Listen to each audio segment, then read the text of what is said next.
The last lecture we got this general solution of a forced harmonic oscillator. So this was the differential equation of motion of a forced harmonic oscillator, and the solution has two parts. One was the homogeneous part, homogeneous solution XH, this was, and another was the particular integral or particular solution of the differential equation XP. Okay, and these two solutions add up to give you the general solution of the differential equation. So here A naught, we have assumed that B is less than omega naught, that is we are considering a low damping case here, because low damping case gives us harmonic solution. If it is a heavy damping case or critically damped case, then we don't get harmonic solution here for the first term. Okay, homogeneous part, you will not get harmonic solution. Anyway, so please, so this is the trajectory of the particle at any time t. At any time t. Now let us try to plot this trajectory. This trajectory has two functions, xht and xpt. Now if you plot xht, how does this graph look like? xht versus t. This graph is a normal damped harmonic oscillation plot. So this is like this. Okay, so the amplitude will die down after a certain time, and if you plot this xpt, then how does this plot look like? Please notice that this A1, the amplitude of this particular solution, amplitude is independent of time. This is also independent of initial condition. Okay, so amplitude is constant basically with respect to time, and the functional variation with respect to time is cosine function. So normal cosine function, it will behave like a normal cosine function. It will keep on oscillating for infinite time. So these are the two functions. These two functions are added up to give the general solution. So now after a certain time you can understand that the first part of this solution will die down definitely. Okay, so in the steady state,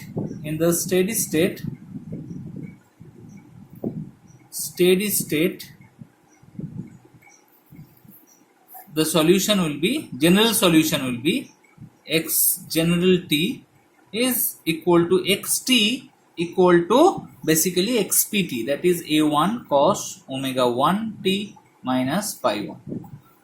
Okay, so basically what will happen, that initially there will be some kind of resistance from the system, that the damping factor will be present there because it's inside omega. Okay, and also omega naught will have some effect on the oscillation frequency. There will be some effect, but after a certain time the external force will take hold of the complete system, and now the system will be oscillating with the frequency of the external force only. Okay, so this is forced oscillation.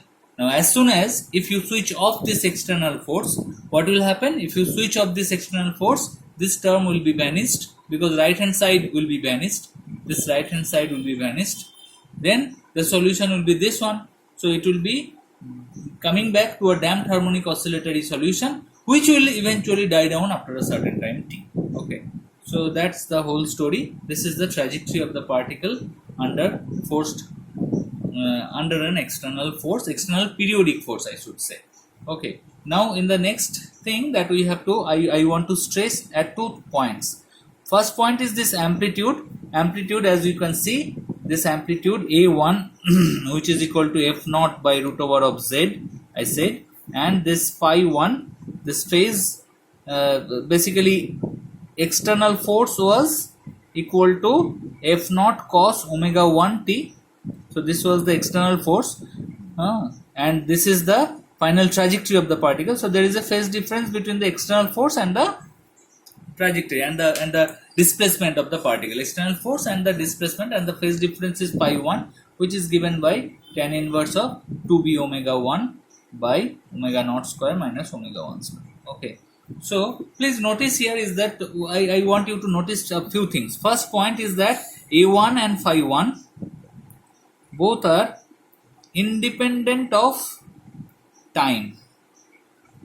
Okay, second point is that a1 phi 1 both are independent of initial condition. Initial condition. Okay, x naught, v naught. Okay, x naught is the at t equal to 0, displacement of the particle is x naught and the velocity of the particle is v naught. Okay, so, and the third point is that a1 is a bounded function. Bounded function. That means, what do I mean by that? If even if so, what do we mean by that?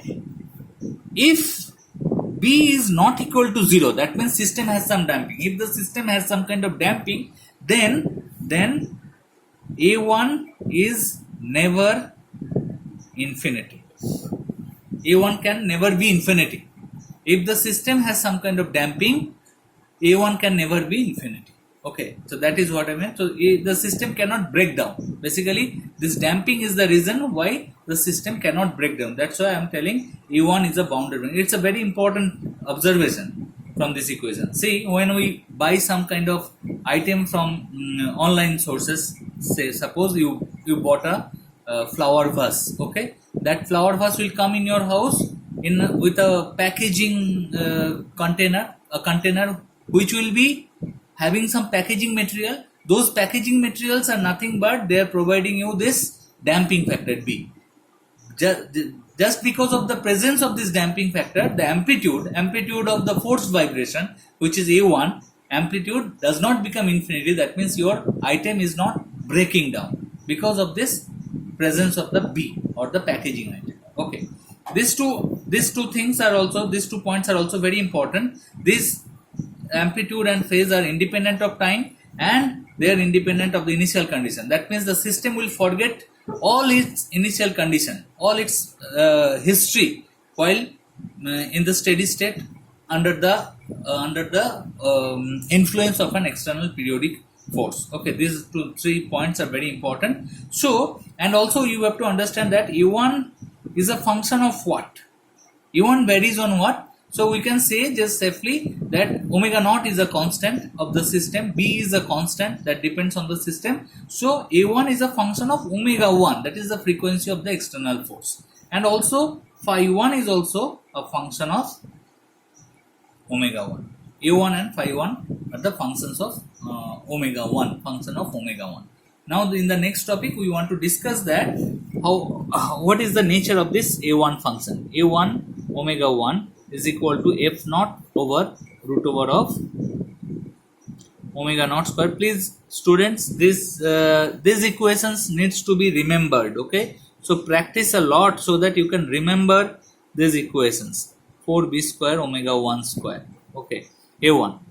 Now we want to find out, we want to plot this A1 versus omega 1 graph.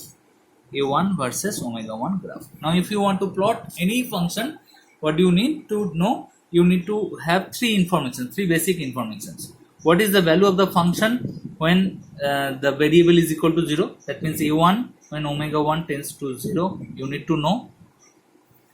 What is the value of the function when the variable tends to infinity? You need to know.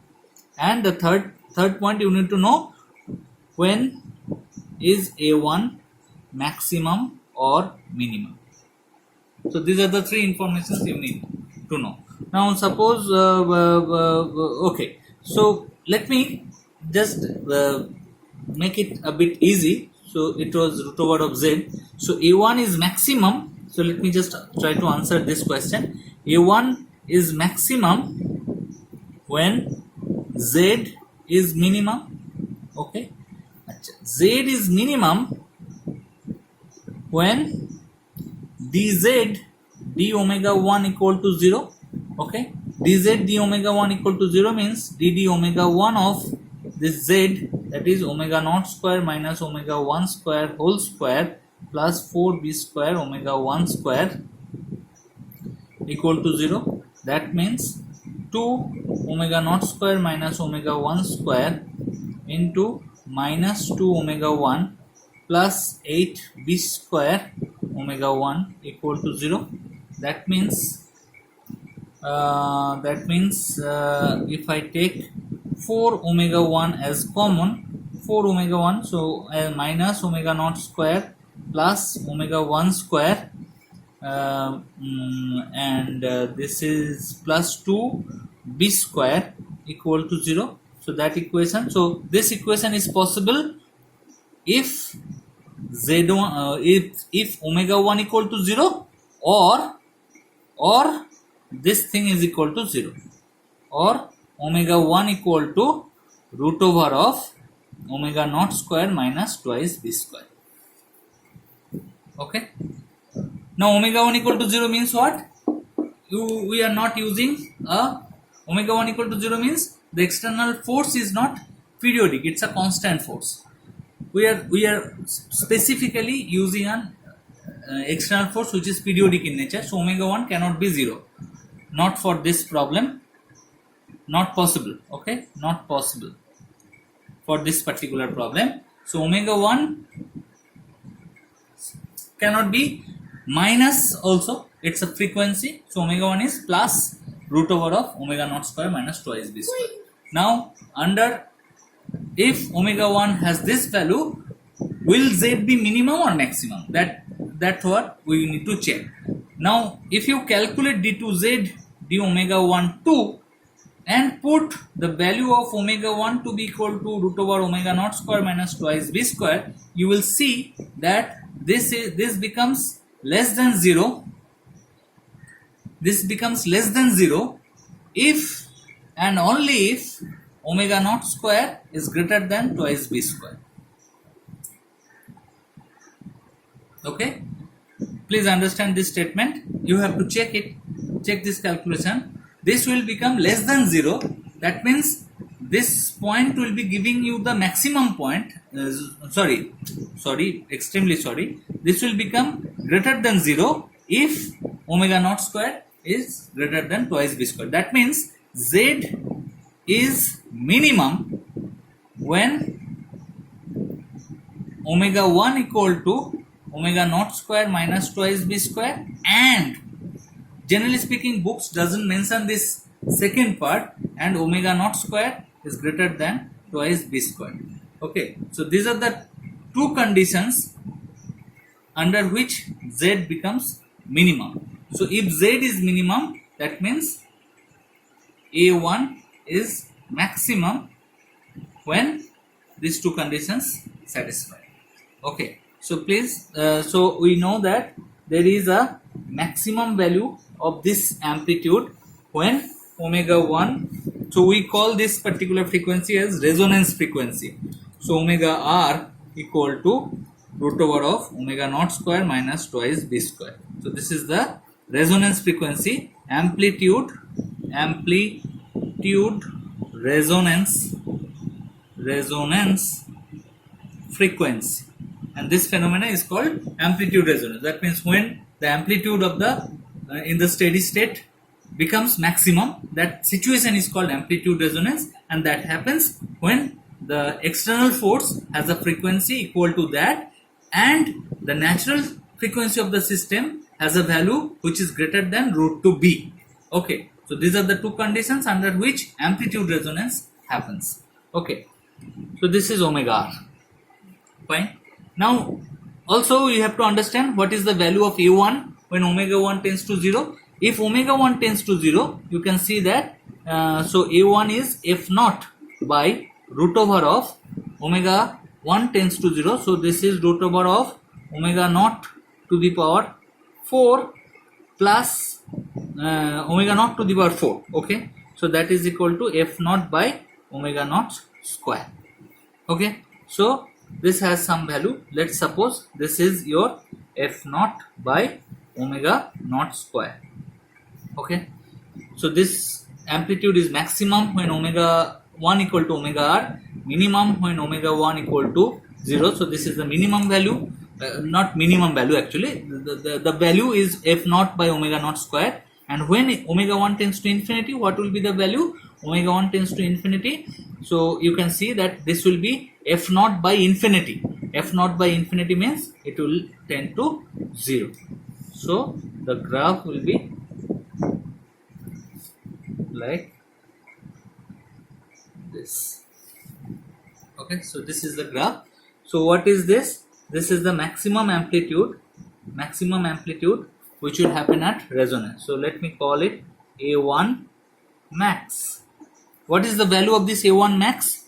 A1 max means you need to put, in place of omega 1, you need to put omega r. So this is f naught by root over of omega naught square minus omega r square. Omega r square means omega naught square minus twice b square, minus omega naught square plus twice b square whole square plus 4b square into omega naught square minus twice b square.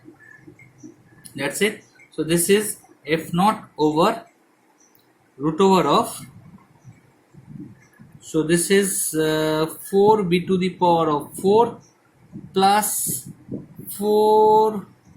4b square omega naught square minus 8b to the power 4. So this is equal to f naught by root over of 4b square omega naught square minus 4b to the power 4.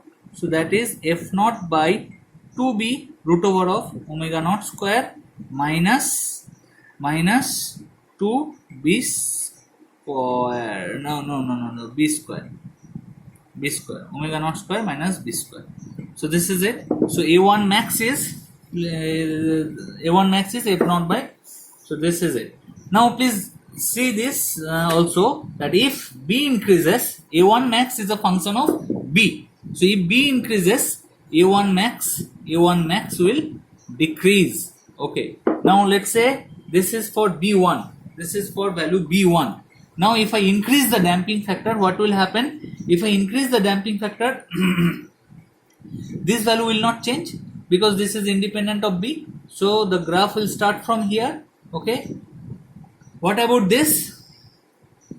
Omega r is equal to root over of omega naught square minus twice b square. So if b increases, omega r decreases. That means the resonance will happen at a lower frequency. If b decreases, resonance will happen at a lower frequency, omega r2, let me call it. And what about this maximum value? Maximum value will also increase if,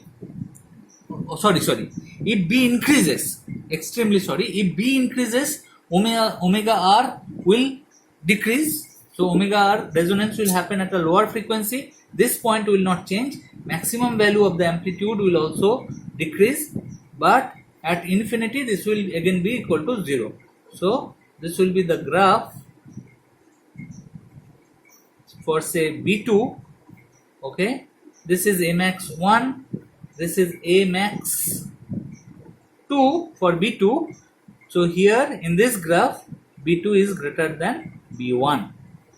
So this is the amplitude resonance graph. Okay.